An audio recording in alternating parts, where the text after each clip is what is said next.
The telegram had arrived 3 days after her father's funeral, and Caroline Morgan's hands trembled as she read the words that would change everything. Inheritance contested. Arrive Montana territory immediately or forfeit claim.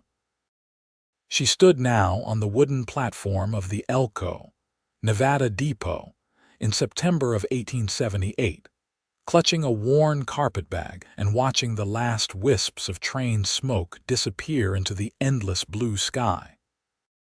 The afternoon sun beat down mercilessly on her black morning dress, and the dust from the departing locomotive settled on her carefully arranged hair.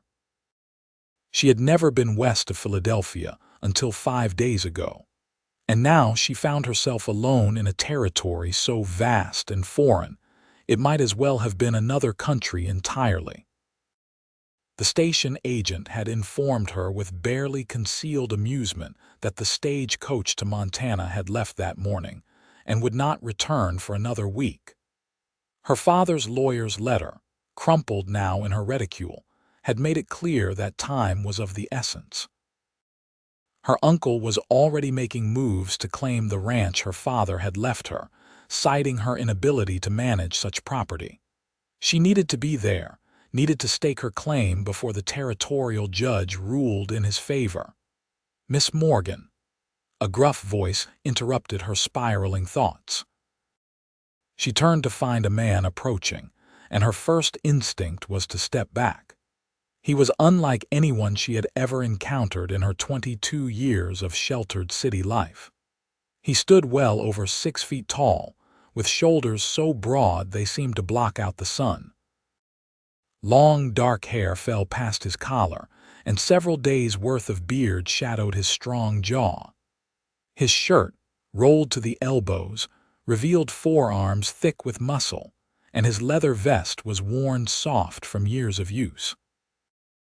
Everything about him spoke of raw strength and wilderness, from the knife at his belt to the rifle slung casually across his back. "I am Caroline Morgan," she managed, lifting her chin despite her racing heart. "Samuel Hawthorne." He touched the brim of his hat. "The station agent sent word you needed to get north. I am heading to Montana myself, have business near Virginia City. I can take you as far as your father's property if the pay is right. You are a guide." She tried to keep the skepticism from her voice. "I am a trapper, mostly. But I know every trail between here and the Canadian border." His eyes, she noticed, were a striking gray-green like storm clouds over mountains. "You will not make it alone, Miss Morgan, not even if you wait for the stage. Your uncle has already sent men to watch the main roads." Her blood ran cold. "How do you know about my uncle?" "Because 2 of his hired men were drinking in the saloon last night, talking loud about stopping some Eastern girl from claiming what is not hers." Samuel's expression remained neutral, but something hard entered his voice. "They seemed to think it would be easy work." Caroline's fingers tightened on her carpetbag. She had $50 sewn into the lining of her dress and perhaps another 20 in her purse. It was all the money in the world to her, but she had no idea if it would be enough to secure this stranger's help. More importantly, she had no idea if she could trust him. As if reading her thoughts, Samuel said quietly, "I will not hurt you, Miss Morgan. I will get you safely to your property, help you file your claim, and then go my own way. That is all I am offering. Why would you help me? Because your father once helped me." He shifted his weight, clearly uncomfortable with the admission. 10 years back, I was caught in a dispute over a claim. Your father was the territorial judge then. He ruled fair when he could have ruled profitable. I do not forget debts." She searched his weathered face for any sign of deception and found none. The truth was, she had no other options. She could wait in Elko for a week, hoping her uncle's men did not find her, or she could trust this mountain man to keep his word. "I can pay you $30, she said finally. 20 will do, but we leave within the hour and you will need different clothes." He gestured at her elaborate dress. "You cannot ride dressed like that." "Ride." The word came out higher than she intended. Samuel's eyes narrowed slightly. "How did you plan to get to Montana, Miss Morgan?" "I thought perhaps a wagon, or—" She trailed off at his expression. "We are traveling through rough country, taking paths your uncle's men will not expect. We need to move fast and stay hidden. That means horses." He paused, studying her pale face. "You have never ridden." It was not a question, and she saw no point in lying. "No." "In Philadelphia, we had a carriage." For a long moment he said nothing, and she was certain he would refuse to take her. Then he exhaled slowly and nodded once. "I will teach you. But we still leave within the hour. Go to the general store, tell Mrs. Henderson that Samuel sent you and you need riding clothes. She will know what you need." "I cannot possibly learn to ride in an hour," Caroline protested. "No," he agreed, "but you can learn enough to stay on a horse. The rest will come." He turned to leave, then looked back. "And Miss Morgan, where we are going, your life may depend on following my instructions exactly. Can you do that?" She thought of her uncle, a cruel man who had made her father's last years miserable with legal battles and accusations. She thought of the ranch she had never seen, but that represented her only chance at independence, at a life of her own choosing. She thought of her mother's grave, now 8 years old, and the promise she had made to be strong. "Yes," she said firmly, "I can do that, Mrs. Henderson proved to be a practical woman who asked no questions as she outfitted Caroline with split riding skirts, a simple cotton blouse, sturdy boots, and a broad-brimmed hat. The clothes felt scandalous after a lifetime of corsets and petticoats, but Caroline had to admit they were far more comfortable. She changed in the back room of the store, leaving her mourning dress and most of her belongings in a trunk that Mrs. Henderson promised to send on the next stage. When she stepped back onto the dusty street, Samuel was waiting with 2 horses. One was a large bay gelding that he held easily with one hand. The other was a smaller chestnut mare with gentle eyes and a patient stance. "This is Rosie," Samuel said, stroking the mare's neck. "She was bred for mountain work, sure-footed and calm. She will take care of you." Caroline approached slowly, extending her hand the way she had seen others do. The horse's nose was soft as velvet against her palm, and despite her fear, she felt a flutter of wonder. The mare was beautiful, all sleek muscle and warmth. "First thing you need to know," Samuel said, moving to stand beside her, "is that a horse can feel your fear. Rosie here senses you are nervous, but she is not judging you for it. She just needs to know you are not a threat." He guided Caroline's hand to the mare's shoulder. "Feel that. She is solid, strong. She wants to help you." "How can you know that?" Caroline asked, marveling at the warmth beneath her fingers. "I have worked with horses my whole life. You learn to read them." He showed her how to approach from the side, how to speak low and calm, how to let Rosie smell her and become accustomed to her presence. Then, with patient detail, he explained each piece of tack: the saddle blanket, the saddle itself, the stirrups, the reins. "I thought we were in a hurry," Caroline said as he adjusted the stirrups for her shorter legs. "We are, but rushing now means accidents later." He met her eyes. "Trust me, Miss Morgan, I will keep you safe." The mounting process proved more difficult than she had anticipated. Even with Samuel's help, she struggled to pull herself up into the saddle, her legs tangling in her skirts and her arms trembling with effort. On her 3rd attempt, Samuel simply placed his large hands on her waist and lifted her as easily as if she weighed nothing at all. She found herself suddenly seated in the saddle, her heart pounding from the height and from the unexpected intimacy of his touch. "Feet in the stirrups," he instructed, all business. "Hold the reins like this, gentle but firm. Rosie knows her job, but she needs to feel you are with her." From her new vantage point, the ground seemed terribly far away. The mare shifted beneath her and Caroline gripped the saddle horn with white knuckles. "Breathe," Samuel said quietly. "You are doing well." "I am terrified," she admitted. "That is honest. Rosie appreciates honesty." He swung up onto his own horse with fluid grace, settling into the saddle as if he were born there. "We will start slow. For now, just focus on staying centered. Do not lean too far forward or back. Move with her, not against her." They set out at a walk, leaving Elko behind as the sun began its descent toward the western mountains. Samuel kept his horse close to hers, near enough that she could hear his steady stream of instruction, but far enough that the animals did not crowd each other. He taught her how to hold her body, how to use her legs to communicate with the horse, how to trust Rosie's instincts on the uneven ground. The first hour was agony. Every muscle in Caroline's body screamed protest at this unnatural position, and several times she was certain she would fall. Each time, Samuel was there with a quiet word of encouragement or a steadying hand reaching across the distance between them. "You are gripping too tight with your knees," he observed as they climbed a gentle slope. "It will tire you out. Think of wrapping around the horse, not clamping onto her." Caroline tried to adjust, nearly losing her balance in the process. Samuel's hand shot out, steadying her before she could slide sideways. "I am sorry," she gasped.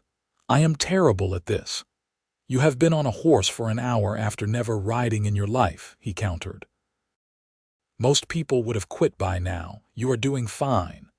"I do not feel fine. I feel like I am going to break every bone in my body." "You will not. I am right here." The simple certainty in his voice calmed her more than any pretty reassurance would have. "We will stop soon, let you rest. But you need to build up some endurance if we are going to cover ground tomorrow." They rode until the light began to fail, and by the time Samuel finally called a halt in a sheltered canyon, Caroline could barely dismount. Her legs buckled when she tried to stand, and she would have fallen if Samuel had not caught her. His arms were strong and steady as he held her upright, and for a moment she was acutely aware of how close he was, how completely she depended on this stranger's strength. "Easy," he murmured. "Your legs need a minute to remember they can hold you. Walk it off slowly." She hobbled in small circles while he efficiently unsaddled both horses and set up camp. By the time she could walk normally again, he had a small fire burning and was laying out bedrolls on opposite sides of the flames. "There is a stream just beyond those rocks," he said, not looking up from his work. "You can wash up if you like. I will not look, and I will not move from this spot." The cold water felt like heaven on her dusty face and aching hands. When she returned to the fire, Samuel had laid out a simple meal of hardtack, dried meat, and coffee. It was nothing like the meals she was accustomed to, but her hunger made it delicious. They ate in silence for a while, the darkness settling around them like a blanket. The sky overhead was a riot of stars, more than Caroline had ever imagined could exist. The vastness of it all made her feel impossibly small. "Your father's ranch is about a week's ride north," Samuel said eventually. "We will follow the Ruby Mountains for a few days, then cut west toward the Montana border. The route is hard, but it will keep us away from the main trails where your uncle's men might be watching." "Have you been to the ranch before?" Caroline asked. "Once, years ago." "It is good land, sits in a valley with water year-round. Your father ran cattle there, had a small house and barn." He poked at the fire with a stick. "It will be work to keep it running, especially alone." "I can work," she said, lifting her chin. "I may not know horses or ranching yet, but I can learn." "I do not doubt your will, Miss Morgan, but ranching is brutal, especially for a woman alone. Have you thought about what you will actually do once you file your claim?" She had thought about it during the long train journey west. She had thought about little else. I will hire men to help, at least at first. My father left some money, not much, but enough to get started, and I will learn everything I need to know." She met his eyes across the fire. "I will not let my uncle take this from me. He made my father's life miserable, challenged his every decision, tried to prove him unfit for his position. Now that father is gone, I will not give him the satisfaction of stealing my inheritance." Samuel nodded slowly. "That is a good reason to fight. Just make sure you understand what you are fighting for. This country can be unforgiving." "So can I," she said quietly, "when I need to be." Something shifted in his expression, a glimmer of respect perhaps. "I believe you." They settled into their bedrolls as the fire burned down to embers. Caroline's entire body ached, and she was certain she would never be able to ride again tomorrow. But she had survived her first day on horseback, and she was one day closer to her goal. As she drifted off to sleep, she found herself grateful for the solid presence of Samuel Hawthorne on the other side of the dying fire, and for the patient mare who had carried her this far. Morning came too soon, announced by birdsong and the pale gray light of dawn. Every muscle in Caroline's body protested as she sat up, and she had to stifle a groan. "Hurts worse the second day," Samuel observed from where he was already saddling the horses. "But it will hurt less the day after that. Your body is learning." "I am not certain my body is capable of learning anything except misery right now," she muttered, struggling to her feet. To her surprise, she saw the corner of his mouth twitch slightly, almost a smile. "Coffee is ready. Drink it hot, then we will work out some of the stiffness before we ride." The coffee was strong and bitter, but it helped clear the fog from her mind. Samuel waited until she finished, then beckoned her over to where the horses stood ready. "Before we mount up, we are going to stretch," he said. "Trust me, it helps." He showed her a series of movements, patient and thorough, helping her ease the tightness from her legs and back. His hands were careful when he guided her into proper position, never lingering, always respectful. She found herself watching how he moved, the efficient grace of someone completely at home in his body and in this wild place. "You have lived out here a long time," she said as they finally prepared to mount. "Most of my life. My father was a trapper, taught me the trade when I was young. After he died, I just kept at it. The mountains make sense to me more than towns ever did." He helped her into the saddle, his hand strong on her waist. "You ready?" She took a deep breath and settled herself, finding her seat more quickly than yesterday. "Ready." They rode through country that grew increasingly rugged as the day progressed. Samuel kept them at a steady pace, sometimes walking, sometimes urging the horses into an easy trot that made Caroline's teeth rattle until she learned to move with it. He never rode far ahead, always staying beside or slightly ahead of her, constantly checking that she was managing. By midday, something miraculous had happened. Caroline realized she was no longer thinking about every movement, no longer gripping with terrified intensity. Her body had begun to understand the rhythm of it, the give and take between rider and horse. When Rosie picked her way carefully down a rocky slope, Caroline found herself naturally shifting her weight to help, trusting the mare's judgment. "Good," Samuel said, watching her navigate the descent. "You are starting to feel it." "I am." She looked over at him in surprise. "You are not fighting the horse anymore, you are working together." He pointed ahead to where the trail widened. "Let us try a canter. Are you ready?" "What is a canter?" "Faster than what we have been doing, slower than a gallop. Just hold on and move with her. Rosie knows what to do."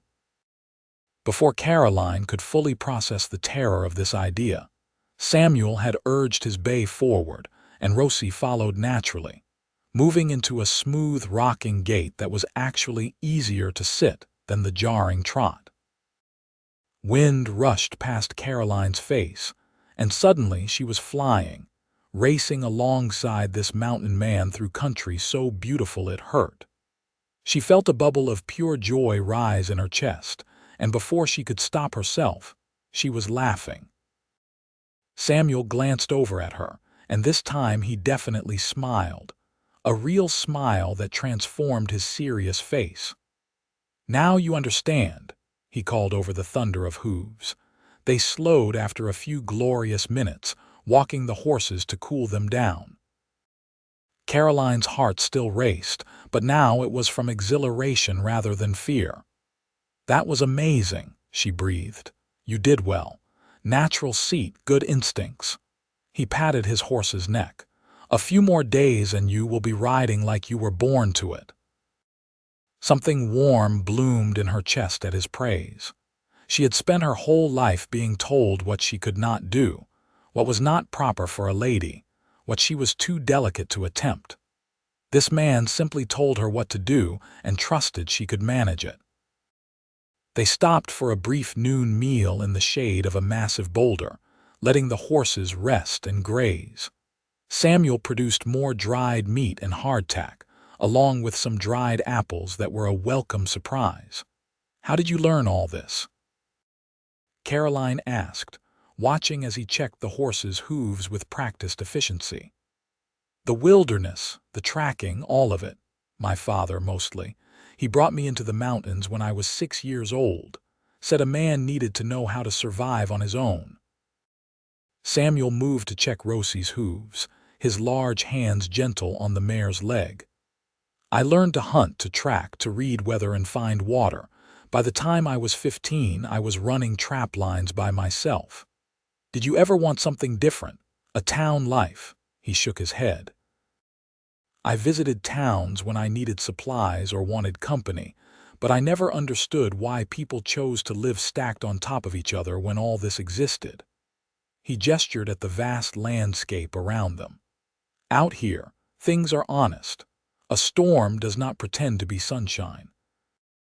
A bear does not lie about being dangerous. I always knew where I stood." "It sounds lonely," Caroline said softly, "sometimes, but so is being surrounded by people who do not see you." His gray-green eyes met hers. "Your father understood that. When he ruled on my claim, he actually listened, looked at the evidence instead of just taking the side of the man with more money and influence.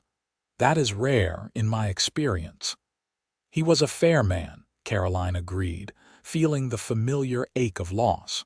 "Perhaps too fair for his own good. He made enemies by refusing to be bought. Being bought has a cost too. Your father kept his integrity. That matters." They remounted and continued north, the Ruby Mountains rising like jagged teeth against the eastern sky. The trail grew more challenging, winding through rocky passes and across streams that ran cold and clear. Each time they encountered an obstacle, Samuel talked Caroline through it, his voice calm and certain.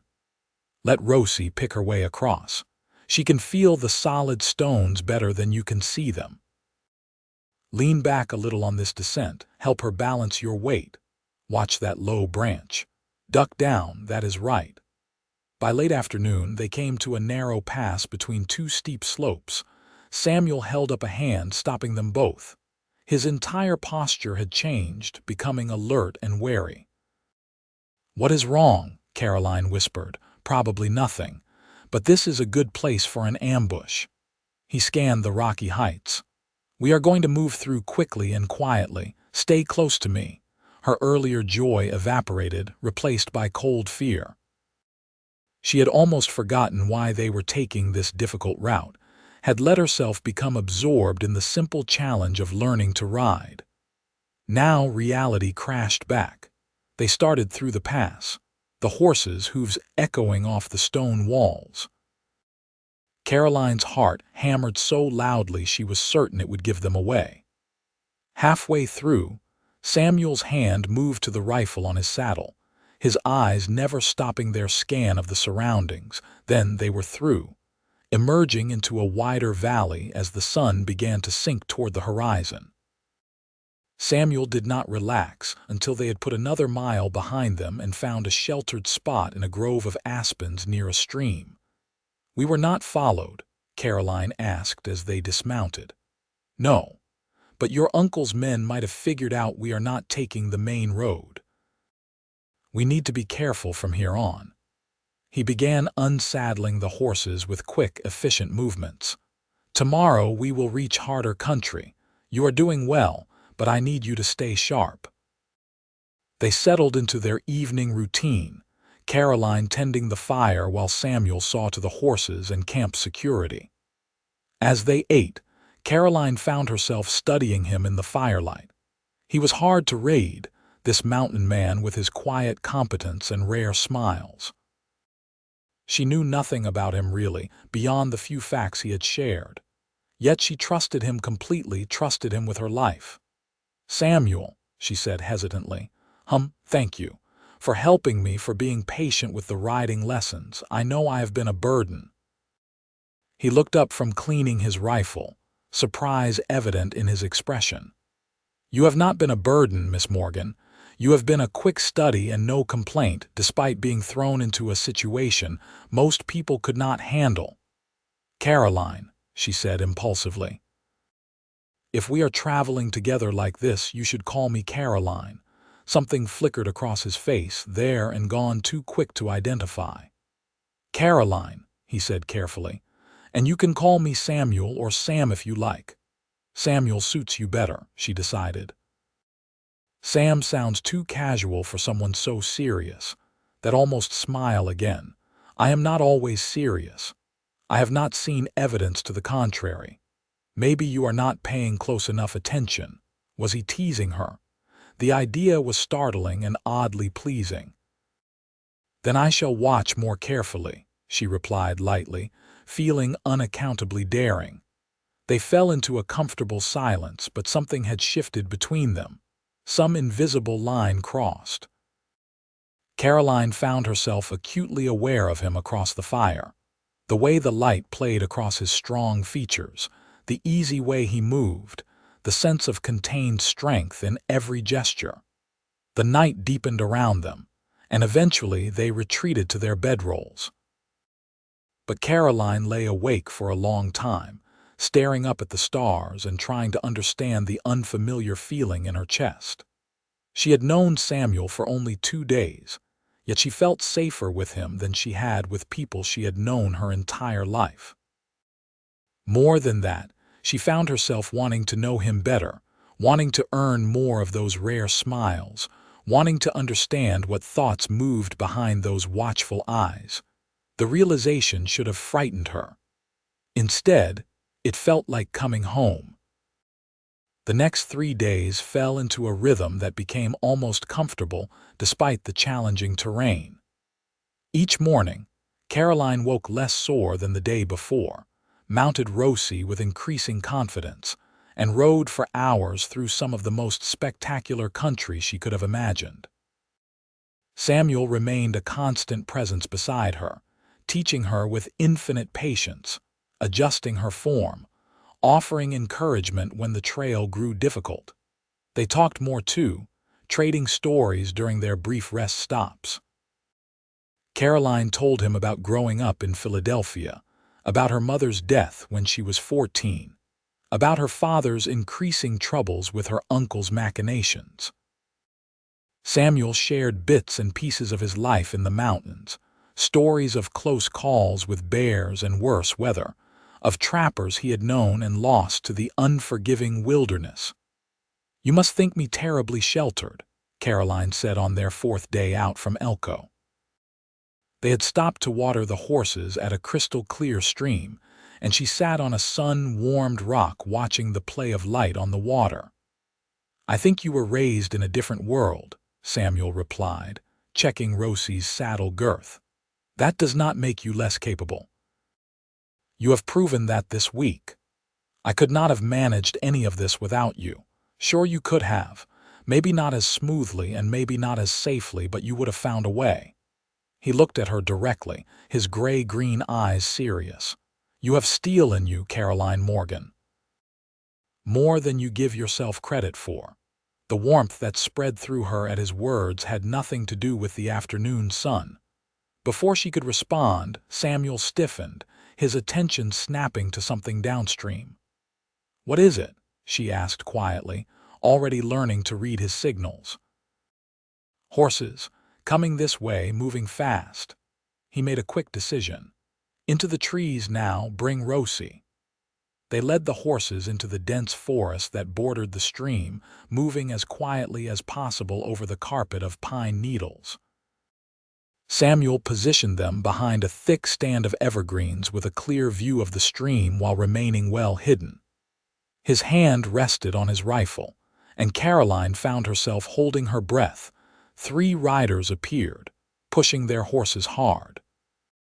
Even from a distance, Caroline could see they were rough-looking men, heavily armed. They slowed as they reached the spot where Caroline and Samuel had been just minutes before. "Tracks are fresh," one of them called. "2 horses, one smaller. Has to be them." "They cannot be far ahead," another said, dismounting to examine the ground more closely. "Moving north like we figured. We catch them today, we can be back in Elko by week's end with the girl." Samuel's hand moved to cover Caroline's before she could react to the fear that surely showed on her face. His touch was warm and steady, grounding. He leaned close and whispered directly into her ear, so quiet she barely heard him. "They will move on. Stay still." The men argued for several minutes about which direction to take. Finally, one of them pointed downstream, and they remounted, heading off at a gallop in the wrong direction. Samuel waited a full 15 minutes before allowing them to move. When he finally signaled it was safe, Caroline realized she was shaking. "They are hunting me," she said, her voice not quite steady. "My uncle sent them to find me." "Yes." Samuel kept his voice low as they carefully led the horses back toward the stream. "But they went the wrong way, and we are not going to give them a chance to correct their mistake. We are changing our route." "To where?" "Higher. There is a pass through the mountains that most people do not know about. It is harder going, but it will put us ahead of them and cut 2 days off our journey." He began repacking their supplies with quick efficiency. "Can you handle more difficult riding?" "I will handle whatever I need to handle," she said firmly, pushing down her fear. "I will not let them catch me." Pride flickered in his eyes. "Good. Mount up. We need to cover ground before dark." The trail Samuel chose lived up to his warning about difficulty. They climbed steadily higher into the mountains, following paths so narrow that Caroline tried not to look at the drop-offs just inches from Rosie's hooves. The mare remained sure-footed and calm, responding to Caroline's nervous grip on the reins with patient understanding.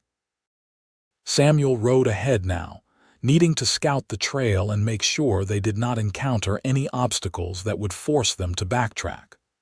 But he checked back frequently, making sure Caroline was managing. Each time he appeared around a bend or over a rise, Caroline felt a rush of relief she did not entirely want to examine. As the sun began to set, painting the peaks around them in shades of gold and crimson, they reached a small, sheltered plateau with enough grass for the horses and protection from the wind that had picked up as they climbed. "We will camp here tonight," Samuel said. "No fire, though. Those men might double back, and we cannot risk the smoke being seen." It was their first cold camp, and Caroline felt the chill immediately as the sun disappeared. Samuel rationed out their food and they ate in near darkness, speaking in whispers. "Are we safe here?" Caroline asked, pulling her jacket tighter. "Safe enough. I will keep watch." He was a shadow in the darkness, barely visible. "You need to sleep too." "I will sleep some. I am used to this." They were quiet for a while, the silence broken only by the sounds of the horses shifting and the distant call of an owl. Caroline found herself moving slightly closer to Samuel's warmth, not quite touching but near enough to feel less alone. "I am sorry," she said softly. That you are in danger because of me. I am not in danger because of you. I am in danger because your uncle is a bastard who sent men to do his dirty work." His voice was hard with an anger she had not heard before. "This is not your fault, Caroline. Still, you could have simply pointed me toward Montana and been done with your debt to my father. That would not have gotten you there alive." He shifted, and she felt rather than saw him turn toward her. "Besides, I am not sorry. You are not. No. This past week, teaching you to ride, traveling with you, it has been good. Better than spending another season alone in the mountains." He paused, seeming to choose his words carefully. "You are good company, Caroline Morgan." Her heart did something complicated in her chest. "You are good company too, Samuel Hawthorne, even if you are far too serious most of the time." "I smiled at least twice today," he protested mildly. "Twice in a full day is not nearly enough. Then I will endeavor to smile more." The warmth in his voice made her smile herself, there in the darkness. "I am going to hold you to that." Without a fire, the night was truly dark and genuinely cold. Caroline tried to sleep, but she found herself shivering in her bedroll, the thin blanket insufficient against the mountain chill. She curled into a tight ball, trying to conserve warmth, but her teeth chattered audibly. "Caroline." Samuel's voice came from where he sat keeping watch. "Come here." "What? You are freezing. Come here where it is warmer." She hesitated, then realized this was foolish. She was cold enough to make herself sick, and false modesty would not help anyone. She gathered her blanket and moved to where Samuel sat with his back against a large rock, his own bedroll spread beneath him.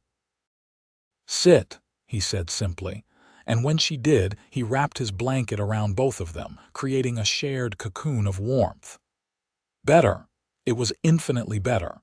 His body radiated heat like a furnace, and the shivers that had racked her began to subside. She found herself leaning against his solid shoulder, too cold and tired to maintain propriety. "Better," she confirmed. "Thank you. Sleep if you can.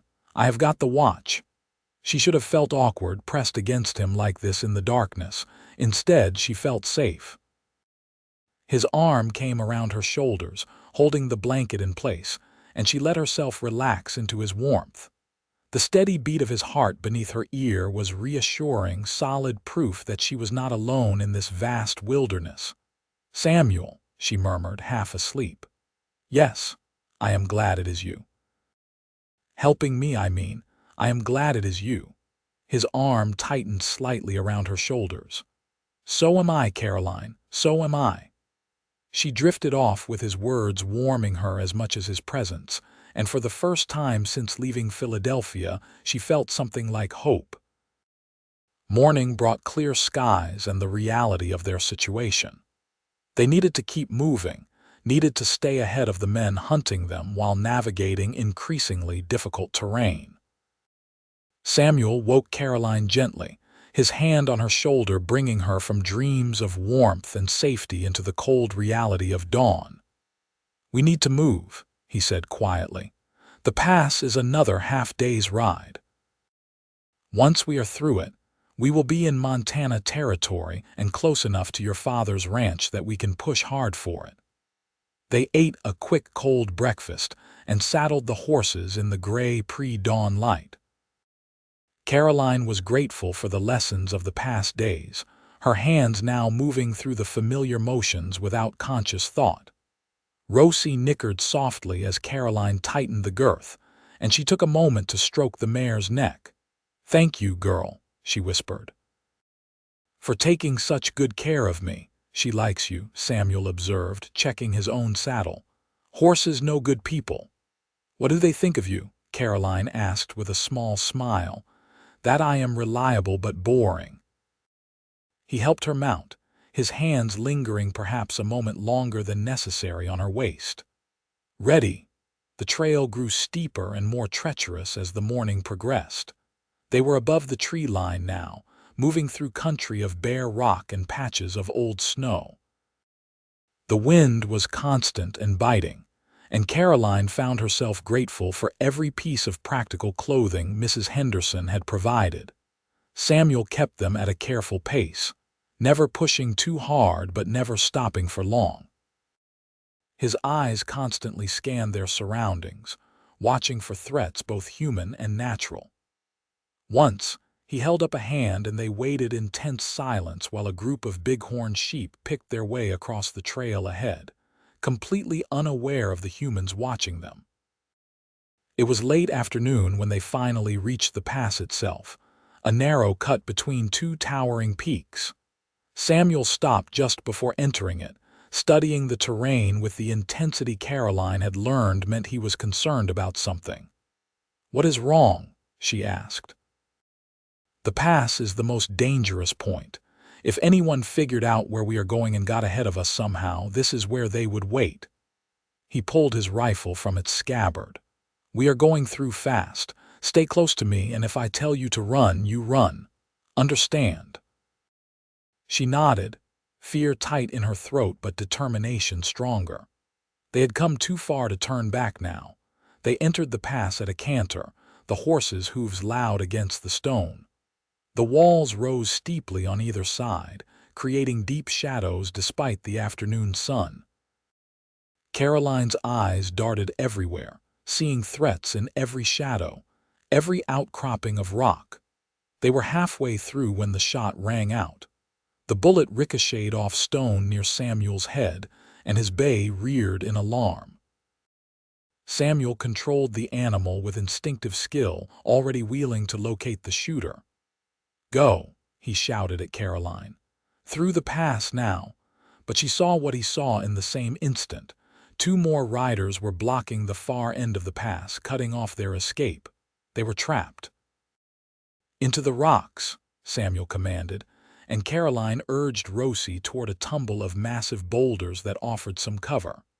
More shots rang out, echoing crazily off the walls. Samuel fired back, the boom of his rifle deafening in the confined space. They reached the boulders and dismounted in a rush.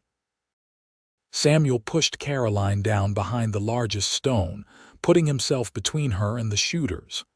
He fired again, and one of the men at the far end of the pass fell from his horse with a cry.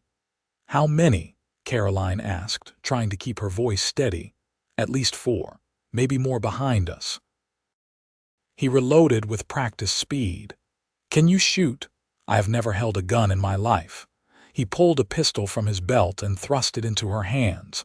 "Point it at anyone who is not me and pull the trigger. It is that simple." His eyes met hers, fierce and determined. "I will not let them take you, Caroline. I swear it. I know." And she did know it, knew it with a certainty that went bone deep. The next few minutes were chaos. Samuel laid down steady fire, keeping the men at both ends of the pass pinned while trying to find a way out. Caroline watched with her heart in her throat as he moved with lethal efficiency. This gentle teacher transformed into someone hard and dangerous. "Samuel!" she cried out as one of the men from the near end of the pass appeared on the rocks above them, rifle aimed at Samuel's back. She did not think. She raised the pistol Samuel had given her and pulled the trigger. The recoil knocked her backward and her shot went wild, but it was enough to make the man duck. Samuel spun and fired in one smooth motion, and the man tumbled from the rocks. "Good," Samuel said tersely. "Stay alert." But the situation was deteriorating. They could not hold out here indefinitely, and more men seemed to be arriving, their shouts echoing through the pass. Samuel's jaw was tight, and Caroline could see him calculating odds that did not look favorable. Then, miraculously, new sounds joined the chaos. More gunfire, but from a different direction. The men attacking them suddenly found themselves caught between Samuel's position and newcomers firing from the heights above the pass. "Hold your fire," a voice called out. "United States Marshal." "Drop your weapons." The fight went out of their attackers instantly. Several threw down their guns and raised their hands. Others tried to flee and were quickly rounded up by men in badges who seemed to materialize from the rocks themselves. Samuel kept his rifle trained on the nearest man until a tall figure in a marshal's badge approached with hands visible and non-threatening. "Samuel Hawthorne?" the marshal asked. "That is right." Samuel's posture remained wary. "And you are?" Marshal Robert Carter. "We have been tracking these men for 3 days. They are wanted in connection with several assaults and intimidation cases tied to Lawrence Winters." He looked at Caroline. "Would you be Miss Caroline Morgan?" "I would," she managed, still shaking from the adrenaline. "Then I apologize for cutting it so close. We picked up their trail yesterday and figured out where they were heading. Looks like we got here just in time." He gestured to his deputies, who were binding the captured men. "These men will face charges. They have already admitted they were sent to stop you from reaching your property by force if necessary." Caroline felt her knees go weak. "My uncle sent them." The one who just confessed did not say your uncle's name specifically, but the connection is clear enough. "We will need your testimony, Miss Morgan, when this goes to trial." Marshal Carter turned to Samuel. "You did well protecting her, Hawthorne. That was some fine shooting." "She did some shooting herself," Samuel said, the pride in his voice unmistakable. "Saved my life, probably." The marshal's eyebrows rose as he looked at Caroline with new respect. "Did she now? Well then, Miss Morgan, it seems you are stronger than your uncle counted on." It took an hour to sort out the aftermath. The captured men were secured and loaded onto horses. The one Caroline's wild shot had distracted and Samuel had shot was alive but wounded, and the marshal's men tended to him with rough efficiency. The man Samuel had hit earlier was dead, a fact that sat heavy in Caroline's chest even though she knew it had been necessary. "We will escort you to the Morgan Ranch," Marshal Carter offered. "Make sure you get there safely and see your claim properly filed." "We would appreciate that," Samuel said, his hand finding Caroline's and squeezing gently. "Caroline needs to get to her property before her uncle can make any more moves." They rode out of the pass with the marshal and his deputies, the would-be assassins tied and defeated. Caroline felt numb, the terror of the attack finally catching up to her now that the danger had passed. Samuel rode close enough that their legs occasionally brushed, his presence a constant reassurance. As the sun began to set, they made camp in a protected valley. The marshals set a watch on the prisoners while Samuel and Caroline were finally able to relax for the first time in days. They sat together by the fire, not touching but close, both processing what had happened. "You were remarkable," Samuel said quietly. "When that man appeared above us, you did not hesitate." "I was terrified," Caroline admitted, "but I could not let him shoot you. I could not lose you." The words hung between them, more significant than she had intended. Samuel turned to look at her, the firelight playing across his strong features. "Caroline," he began, his voice rough with emotion. "I know," she interrupted softly. "I know this was supposed to be just getting me safely to Montana. I know you were just repaying a debt. But Samuel, somewhere along the way it became more than that for me. You have become more than that. For me too." The admission seemed pulled from deep within him. "I told myself I was just helping the daughter of a man who once helped me. But the truth is, I started caring about you somewhere around the 2nd day. And by the 4th day, I knew I was in trouble." "What kind of trouble?" Her heart was pounding now for entirely different reasons than fear. "The kind where I started thinking about what it would be like to stay. To help you with that ranch, to teach you everything you need to know, to be there beside you."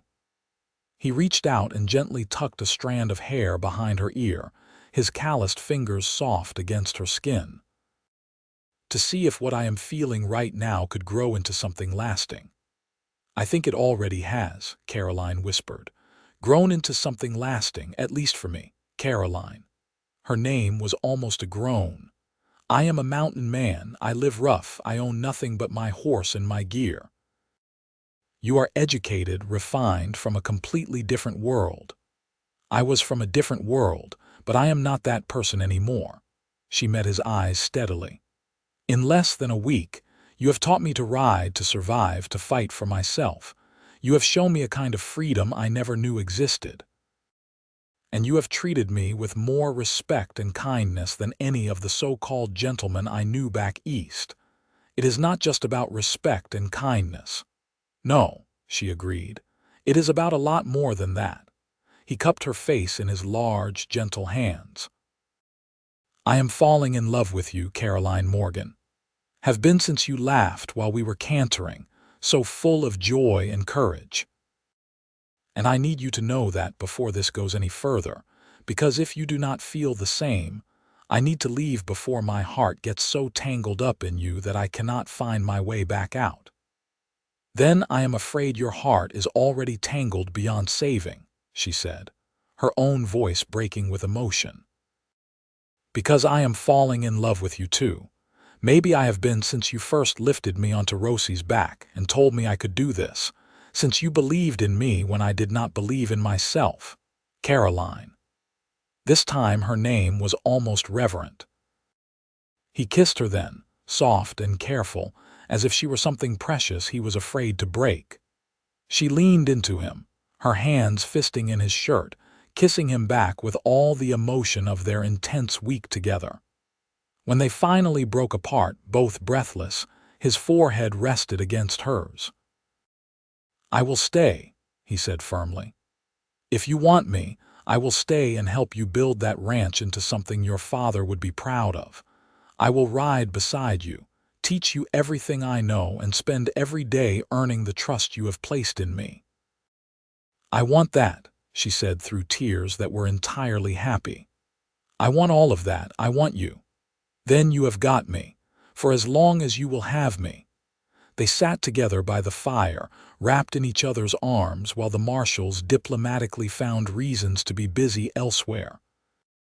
The stars came out above them, brilliant and endless, and Caroline thought about how much her life had changed in such a short time. She had left Philadelphia a sheltered, grieving woman with nothing but a contested inheritance and slim hope. She was arriving in Montana as someone new, someone stronger, someone who knew how to ride and shoot and survive, someone who had found love in the most unexpected place. "What are you thinking?" Samuel asked, his arms warm around her. "That my father would have liked you. That he would be glad I found you. I hope so. I wish I could have known him better. You will know him through his land, through the ranch he built, and we will build it up together, you and I." She tilted her head to look up at him. "That is, if a mountain man can stand to stay in one place for a while. If that place has you in it, I can stand anything." He kissed the top of her head. "Besides, ranching is just another kind of wilderness work, and having a home base might be nice for a change. Somewhere to come back to, someone to come back to." "Someone who loves you," Caroline said softly. "Someone who loves me," he repeated, wonder in his voice. "I never thought I would have that." "Well, now you do. You are stuck with me, Samuel Hawthorne. Best news I have heard in years." They arrived at the Morgan Ranch 2 days later, riding through a valley so beautiful it took Caroline's breath away. The house was modest but solidly built, with a barn and several outbuildings scattered across a property that stretched as far as she could see. Mountains rose on 3 sides, creating a natural shelter, and a river ran clear and cold along the eastern boundary. "It is perfect," Caroline breathed, taking it all in from Rosie's back. "It is good land," Samuel agreed. "Your father chose well." Marshal Carter had ridden ahead to the nearest town and returned with the local judge, a weathered man named Thompson who carried the papers Caroline would need to sign to formalize her claim. They gathered in the ranch house kitchen, dusty and long unused but still sound. "Miss Morgan," Judge Thompson said seriously, I need you to understand what you are taking on. This ranch is a substantial property, but it will require constant work to maintain. Your uncle has filed several motions claiming you are incapable of managing it. I need to know that you are truly committed to this. I am committed, Your Honor, Caroline said firmly. I have ridden for over a week through dangerous country to get here. I have learned to ride, to shoot, to survive in the wilderness. I have fought off men my uncle sent to stop me. I am not going anywhere. And you will not be alone, Samuel added, stepping up beside her. I will be staying on to help Miss Morgan establish her claim and run the ranch. I have experience with livestock and land management, and I can vouch for her determination and capability. The judge looked between them, something knowing in his eyes. I see. And this arrangement, it is purely professional, for now, Samuel said steadily. Though I hope that will change in time if Miss Morgan is willing. Caroline felt warmth flood her cheeks, but she met the judge's eyes without flinching. Mr. Hawthorne has proven himself honorable and trustworthy. I would be honored to have him as a partner in this endeavor, in whatever capacity that might take. Judge Thompson nodded slowly. Very well. Based on your clear commitment and the fact that you have already overcome significant obstacles to be here, I am ruling in your favor. The ranch is yours, Miss Morgan. Your uncle's claims are dismissed. He produced papers from his bag. Sign here, and it is official. Caroline's hand trembled only slightly as she signed her name, making it real. The ranch was hers. The future was hers. And standing beside her, solid and certain, was the man she loved. After the judge and marshals departed, promising to handle her uncle's legal consequences, Caroline and Samuel stood together on the porch of her new home, watching the sun set over their valley. Our valley, Samuel corrected when she said, as much out loud. If you mean what you said earlier about partnership, I meant it. She leaned against him, his arm coming around her waist naturally. Samuel, I know we have only known each other for a short time. I know by all conventional wisdom we should wait, should be certain. But I have never been more certain of anything in my life. I love you and I want to build this life with you. Marry me, he said simply. Not today, not even next week if you want time to be sure. But marry me, Caroline. Be my wife and my partner. Let me spend the rest of my life riding beside you. Yes, she said, turning in his arms to face him fully. Yes to all of it. Yes to marriage and partnership and building this ranch together. Yes to everything. He kissed her as the sun painted the sky in shades of gold and crimson, a promise sealed in the wild country that had brought them together. When they finally broke apart, both smiling, the future stretched ahead full of work and challenge and joy. I suppose I should teach you about cattle next, Samuel mused. And sheep, if you want to run both. And you will need to learn about irrigation and winter preparations and a dozen other things. So you will ride beside me always. Caroline teased, echoing the words that had become their unspoken promise. Always, he confirmed. For as long as you will have me. Then you had better get comfortable, mountain man, because I plan on having you for a very long time. They stood together on their porch, the first evening of their new life together, and Caroline thought about the journey that had brought her here. She had never ridden a horse before a week ago, had never imagined she could be strong enough to survive the wilderness or fight off armed men or run a ranch in Montana territory. But with Samuel's patient teaching and unwavering faith in her, she had discovered she was capable of all that and more. The mountain man who had taught her gently would ride beside her always, and together they would build something lasting. The following months brought exactly the kind of work Samuel had warned about, but also more joy than Caroline had ever imagined. They spent their days mending fences, repairing buildings, and preparing for winter. Samuel taught her about livestock management, about reading weather, about the 1,000 small skills needed to run a successful ranch. True to his word, he rode beside her always, patient and encouraging, celebrating her victories and helping her learn from her failures. They were married in November, in a simple ceremony at the small church in the nearest town. Caroline wore a practical dress she had sewn herself, and Samuel wore new clothes that made him uncomfortable, but that he insisted on buying because she deserved a groom who looked proper. The local ranchers and townspeople came, curious about the Eastern lady who had fought her way to Montana, and the mountain man who had helped her. Marshal Carter attended as their witness, along with Judge Thompson, both men having taken a protective interest in the couple's success. After the ceremony, as they rode back to their ranch together as husband and wife, Samuel kept looking over at Caroline as if he could not quite believe she was real. "What?" she asked, laughing at his expression. "Just thinking how my life has changed. 6 months ago, I was planning another winter alone in the mountains. Now I have a wife, a home, and a future I never thought I would have." He reached across the space between their horses to take her hand. "Thank you for taking a chance on a rough mountain man. Thank you for teaching a city girl to ride and to be strong and to believe in herself." She squeezed his hand. "We make a good team, you and I." "The best team," he agreed. Their first winter together was hard but wonderful. They spent long evenings by the fire, Caroline learning to mend tack while Samuel worked on various projects. He taught her to make snowshoes and how to check trap lines during the worst weather. She taught him to read better, something he had never had much schooling in, and they spent hours going through her father's books together. In the spring, they began building up their herd, buying cattle from neighboring ranches and learning the intricacies of ranching as a team.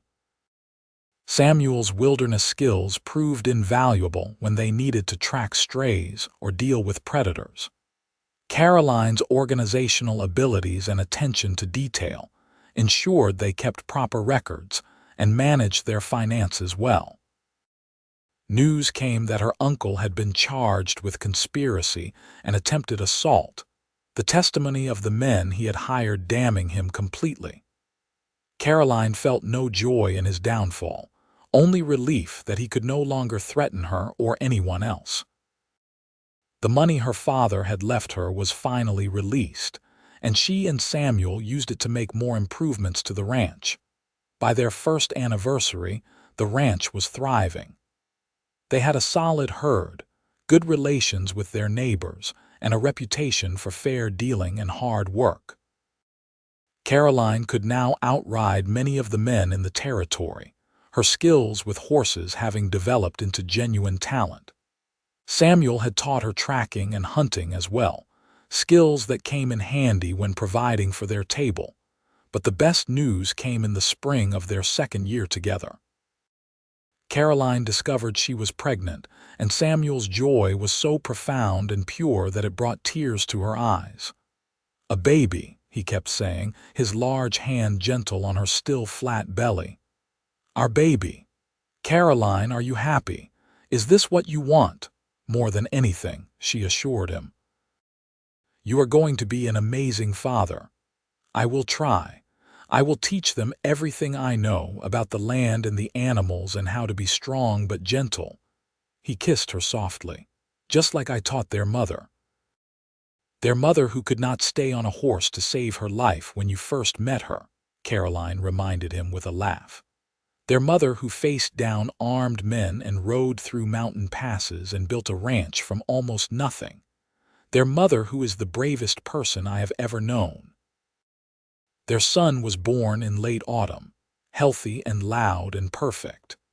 They named him Thomas after Caroline's father, and from the moment Samuel held him, Caroline knew she had been right about what kind of father he would be.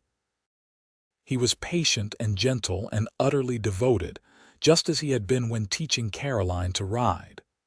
"Hello, little one," Samuel murmured to the tiny baby in his arms. "I am your father, and I am going to teach you so many things. How to ride and hunt and survive. How to be kind and strong and fair.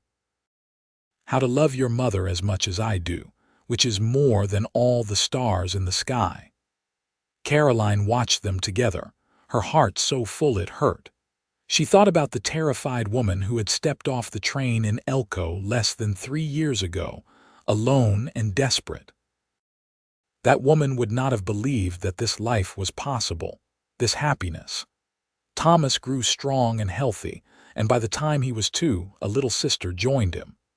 They named her Emma after Samuel's mother, and she had her father's gray-green eyes and her mother's determination.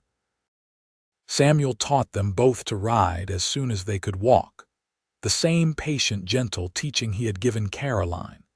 Caroline would often watch from the porch as Samuel led the children around the paddock on gentle horses, the same way he had once led her on Rosie.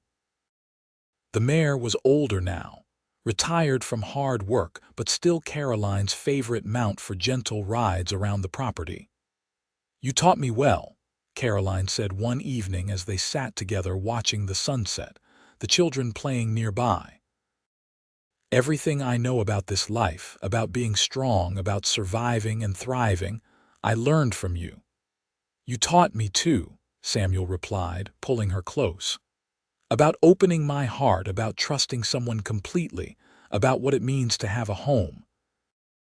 I thought I knew wilderness, but you showed me the wilderness of the heart and how beautiful it is when you find the right person to explore it with." "So poetic for a mountain man," she teased. "You bring it out in me." He kissed her temple. "I love you, Caroline Hawthorne. I love the life we have built together. I love that I get to ride beside you every day, watching you be amazing. I love you too.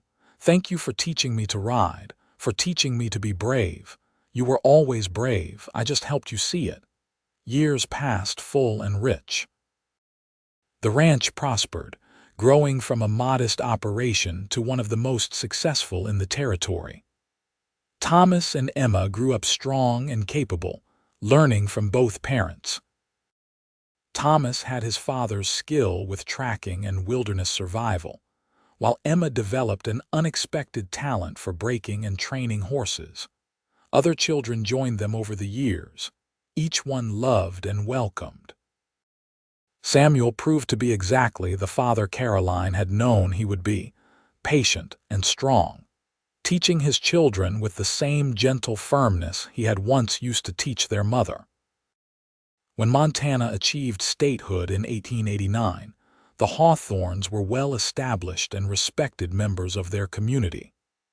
Caroline often thought back to that desperate telegram that had brought her west, to the fear and uncertainty that had driven her to trust a stranger.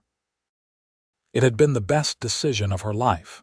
She and Samuel aged together, their love deepening with each passing year. His hair turned gray, and lines formed around his eyes from years of squinting into the sun.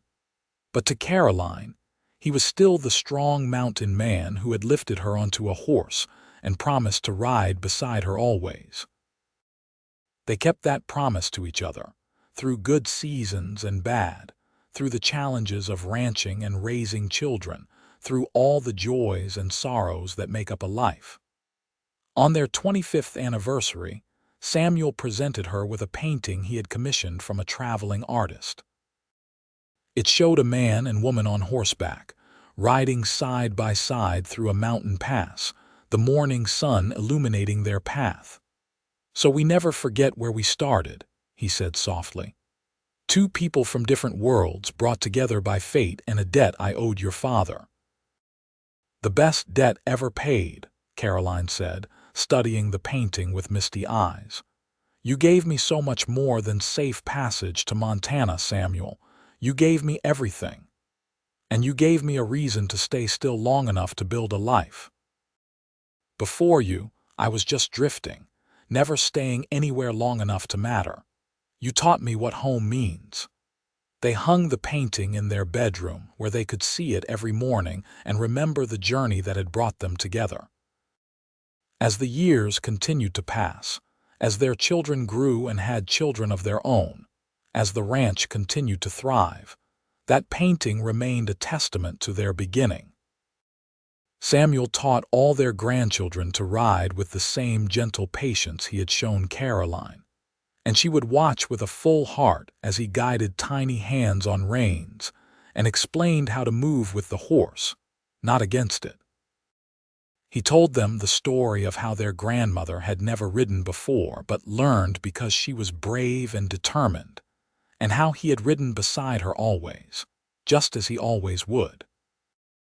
In their later years, when the work of ranching passed more to their children, Samuel and Caroline would still ride out together, moving slowly now but still side by side. They would ride to the pass where they had fought off her uncle's men, to the canyon where they had first made camp together, to all the places that had witnessed the early days of their love. "You ever regret it?" Caroline asked one day as they sat their horses overlooking their valley, the land they had built together. "Giving up your wandering life to stay here with me?"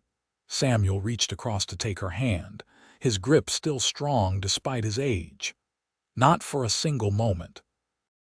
The mountains were beautiful, but they were lonely. You and the life we built, that is what makes everything beautiful. I would make the same choice 1,000 times over. So would I. Even though I was terrified that first day, sitting on Rosie and certain I would fall. But you did not fall. You learned, you grew stronger, you became the woman you were always meant to be." He smiled at her, the same smile that had made her heart race all those years ago. "And I had the privilege of riding beside you while you did." "Always beside me," she said softly. "That was the promise. And I have kept it, just as you have kept yours. We ride together always." They made their way back to the ranch house as the sun set, two figures moving together with the easy synchronization of a lifetime of partnership. The ranch that Caroline had inherited as a desperate gamble had become a legacy, home to multiple generations who carried forward the values she and Samuel had built it on: hard work, fairness, courage, and love. Samuel passed away peacefully in his sleep 2 years before Caroline at the age of 78.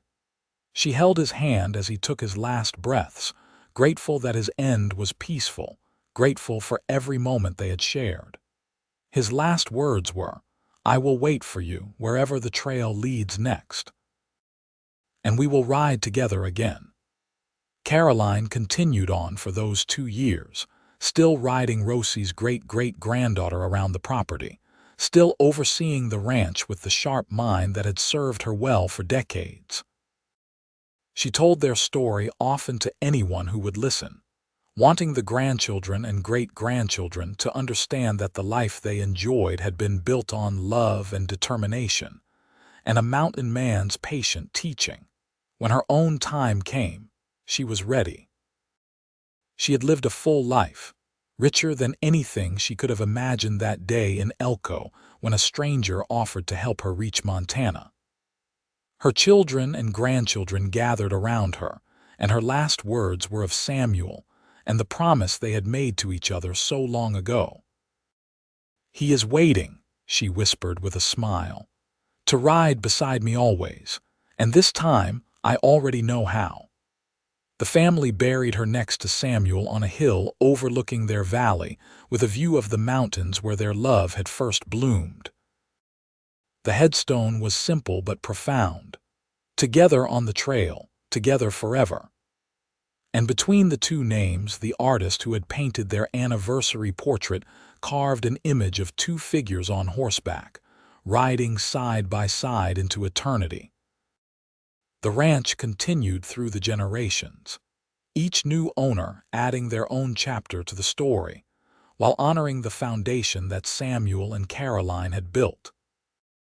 The painting hung in the main house, carefully preserved, a reminder of where it all began, with a woman who had never ridden a horse in her life, and a mountain man who taught her gently and rode beside her always, in this life and the next, forever and ever, exactly as they had promised.